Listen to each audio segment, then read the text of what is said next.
জন্ম পরিচয়বিহীন ভাবে অজ্ঞাত ভাবে যারা ছাত্রলীগের লুঙ্গির তলে লুকিয়েছিল, আজ তারা বিভিন্ন ছাত্র সংসদে বিপিজিএস নির্বাচিত হয়েছে।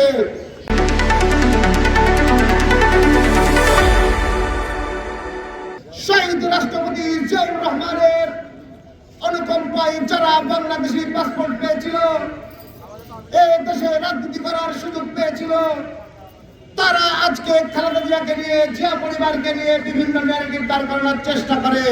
আগামী 12ই ফেব্রুয়ারি ত্রয়োদশ জাতীয় সংসদ নির্বাচনে বাংলাদেশের আপামর জনতা ধানের শীষে ভোট দিয়ে স্বাধীনতার বিপক্ষের শক্তিকে পরাজিত করে ছাড়বে ইনশাআল্লাহ।